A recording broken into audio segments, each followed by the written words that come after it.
کہا جاتا ہے کہ قیامت سے پہلے ایک وقت ایسا آئے گا جب پوری دنیا میں ہر جگہ کفر کا تسلط ہو اور تمام زمین فتنہ و فساد سے بھر جائے گی اور لوگ عیش و عشرت میں گم ہو جائیں گے۔ یہ وہ زمانہ ہوگا جب لوگوں کی عمریں گھٹ جائیں گی، لوگ ایک دوسرے سے گتھم گتھا ہو جائیں گے اور ایک دوسرے کے قتل و خون کے پیاسے ہوں گے۔ اس وقت پوری دنیا پر عیسائیوں کا غلبہ ہوگا، ساری زمین کفرستان ہو جائے گی، صرف مکہ و مدینہ میں مسلمان ہوں گے اور وہیں پر اسلام ہوگا۔ لہٰذا اس وقت تمام اللہ کے ولی اپنے علاقوں کو چھوڑ کر مکہ شریف اور مدینہ شریف پہنچ جائیں گے۔ یاد رہے رمضان کا مہینہ ہوگا، ابدال طواف خانہ کعبہ میں مصروف ہوں گے، حضرت امام مہدی بھی وہاں ہوں گے اور اس وقت آپ کی عمر 40 ایئرز ہوگی، 40 سال آپ کی عمر ہو چکی ہوگی۔ اولیاء انہیں پہچانیں گے، پھر تمام لوگ ان کے ہاتھ پر بیعت کریں گے اور وہاں سے یہ سب کو اپنے ساتھ لے کر ملک شام کی طرف چلے جائیں گے۔ امام مہدی کے آنے کا ذکر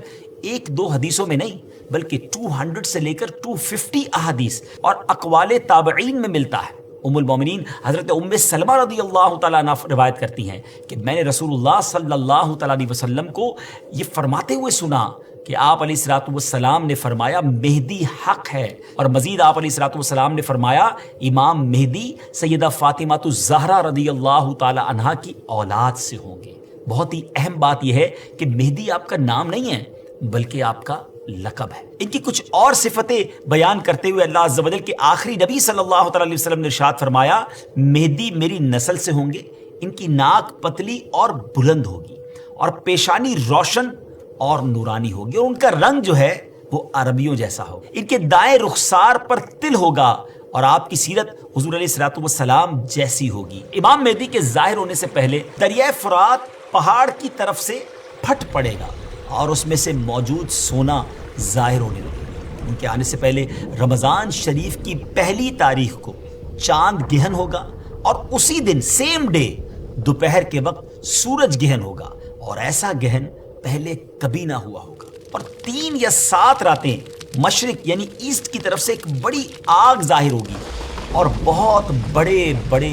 زلزلے ارتھ کویک بھی آئیں گے۔ امام مہدی کے آنے سے پہلے قسطنطنیہ شہر، جی ہاں جس کو آج ہم استنبول کہتے ہیں، ایک بار پھر غیر مسلموں کے ہاتھ میں چلا جائے گا۔ تو جب مکہ پاک میں تمام لوگ امام مہدی کے ہاتھ پر بیعت کر لیں گے تو پھر وہ وقت آئے گا کہ ایک بار پھر قسطنطنیہ، ایک بار پھر استنبول جو ہے مسلمانوں کو مل جائے گا۔ اور ابھی یہ معاملہ چل ہی رہا ہوگا کہ اتنے میں شور مچ جائے گا، آواز آئے گی کہ دجال آ گیا، دجال آ گیا، اور پھر امام مہدی یہ سن کر سب لوگوں کو لے کر ملک شام چلے جائیں گے۔ لیکن جب وہ وہاں پہنچیں گے تو پتہ چلے گا کہ یہ آواز شیطان کی تھی اور اس نے جھوٹ بولا تھا۔ لیکن امام مہدی کے شام پہنچنے کے بعد واقعی پھر دجال نکل آئے گا اور پھر امام مہدی اپنے لشکر کو لے کر وہیں محصور ہو جائیں گے اور اتنے میں دجال پوری دنیا گھوم لے گا۔ رسول اللہ صلی اللہ علیہ وسلم نے فرمایا کہ دین کے کمزور ہو جانے کی حالت میں دجال نکلے گا، اور دجال سے متعلق تفصیلات بیان کرنے کے بعد آپ علیہ الصلوۃ والسلام نے فرمایا اس کے بعد عیسیٰ بن مریم علیہ الصلوۃ والسلام